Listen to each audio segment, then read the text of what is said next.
Hi friends, మనందరికీ చందమామ ఇష్టమే. ప్రతిరోజు చంద్రుణ్ణి చూస్తూ ఉంటాం. రాత్రి వేళ చల్లని వెన్నెలను ఇచ్చే జాబిల్లితో మనకు చిన్నప్పటి నుంచే కనెక్టివిటీ ఉంటుంది. అమ్మ గోరుముద్దలు పెడుతూ చందమామను చూపిస్తుంది. అప్పటి నుంచే మనకు ఆ మామతో లింక్ ఏర్పడుతుంది. అందుకే మూన్ని చూసినప్పుడు ఏదో తెలియని ఆనందం మనకు కలుగుతుంది.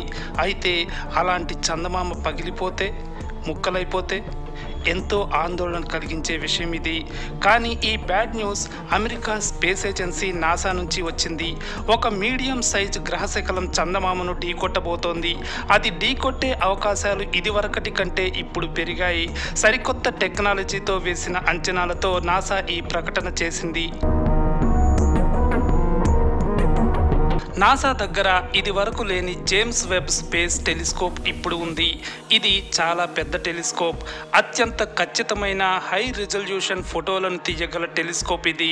అయితే ఇంత పవర్ఫుల్ టెలిస్కోప్ కూడా ఒక్కోసారి కొన్ని రకాల గ్రహశకలాలను చూడలేదు.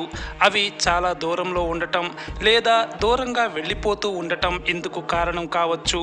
అదేవిధంగా ఇప్పుడు 2024 YR4 అనే గ్రహశకలం కూడా దూరంగా వెళ్ళిపోతోంది. మరి కొన్ని రోజులైతే ఇక అది కనిపించదు. కానీ దానితో మనకు చాలా పని ఉంది. ఎందుకంటే ఆ గ్రహశకలం భూమికి లేదా చందమామకు ప్రమాదకరమైనదిగా ఉంది. అందుకే దాని మార్గం ఎలా ఉందో తెలుసుకోవాలి అని నాసా జేమ్స్ వెబ్ స్పేస్ టెలిస్కోప్తో మే నెలలో ఆ గ్రహశకలాన్ని పరిశీలించింది. అప్పుడే షాకింగ్ విషయం తెలిసింది. అది చందమామను ఢీకొట్టబోతోందని అర్థమైంది. ప్రతి 4 సంవత్సరాలకు ఒకసారి 2024 YR4 గ్రహశకలం భూమి వైపుగా వచ్చి సూర్యుడిని చేరి తిరిగి వెళ్ళిపోతుంది. ఈ ఆస్టరాయిడ్ 2028లో ఓసారి వస్తుంది. తిరిగి 2032లో మనకు దగ్గరగా వస్తుంది. అప్పుడు ఇది చందమామను ఢీకొట్టే అవకాశం ఉంది అని నాసా చెబుతోంది. భూమికి దగ్గరగా వచ్చే గ్రహశకలాన్ని నిరంతరం గమనించే కేంద్రం అమెరికాలోని దక్షిణ కాలిఫోర్నియాలో ఉంది. జేమ్స్ వెబ్ స్పేస్ టెలిస్కోప్ నుంచి వచ్చిన డేటాని ఆ కేంద్రంలో పరిశీలించారు. అప్పుడు ఒక విషయం తెలిసింది.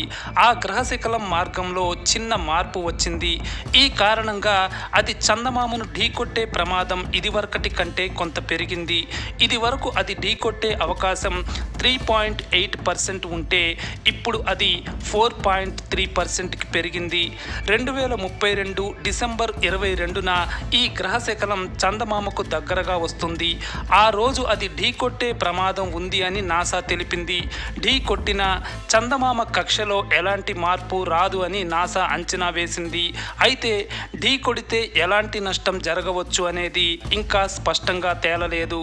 దీనిపై పరిశోధనలు జరుగుతున్నాయి.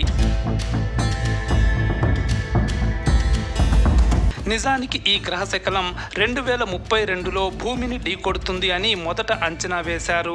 ఆ తర్వాత నాసా శాస్త్రవేత్తలు లోతుగా అధ్యయనం చేసి భూమిని ఢీకొట్టకపోవచ్చు అని తేల్చారు.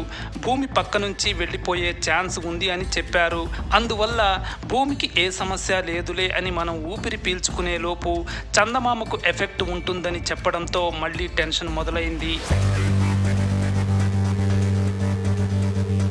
ఇదేమీ చిన్న గ్రహశకలం కాదు, అలాగని మరీ పెద్దది కూడా కాదు. దీని వ్యాసం 174 నుంచి 220 అడుగులు ఉండొచ్చు. భారతదేశంలోని కుతుబ్ మినార్, అమెరికాలోని స్టాట్యూ ఆఫ్ లిబర్టీ కంటే కొంచెం చిన్నది.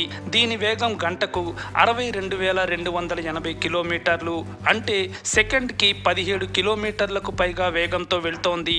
సూపర్ సోనిక్ జెట్ గంటకు 1200 కిలోమీటర్ల వేగంతో వెళ్తుంది. దానికంటే ఈ గ్రహశకలం 50 రెట్లు ఎక్కువ వేగంతో వెళ్తుంది. ఇది చందమామను 4.3% ఛాన్స్తో ఢీకొడితే 1.2 కిలోమీటర్ల వ్యాసం గల కొత్త గొయ్యి ఏర్పడవచ్చు. అదే జరిగితే ఆ గొయ్యి తాలూకు రాళ్లు అంతరిక్షంలో చేరతాయి. ఆ శిథిలాలు భూమిపై చిన్న ఉల్కలలాగా పడవచ్చు లేదా భూమి చుట్టూ తిరుగుతున్న శాటిలైట్లకు నష్టం కలిగించవచ్చు. అయితే ఈ గ్రహశకలం వల్ల చందమామ ముక్కలైపోయే ప్రమాదం మాత్రం లేదని అంచనా వేస్తున్నారు. ఇవన్నీ అంచనాలే. ఖచ్చితంగా ఏం జరుగుతుందో కాలమే చెప్పాలి.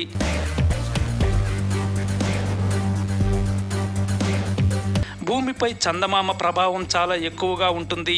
అందువల్ల మూన్కి సమస్య వస్తే ఆ ప్రభావం భూమిపై కూడా పడగలదు. సముద్ర అలల్లో తేడాలు రాగలవు. భూమి తిరిగే భూభ్రమణ వేగంపై కూడా ప్రభావం పడగలదు. కానీ నాసా తాజా అంచనాల ప్రకారం ఈ గ్రహశకలం చందమామను ఢీకొట్టినా భూమిపై ప్రభావం పెద్దగా ఉండకపోవచ్చు. ప్రస్తుతం 2024 వైఆర్ మనకు కనిపించనంత దూరం వెళ్ళిపోయింది.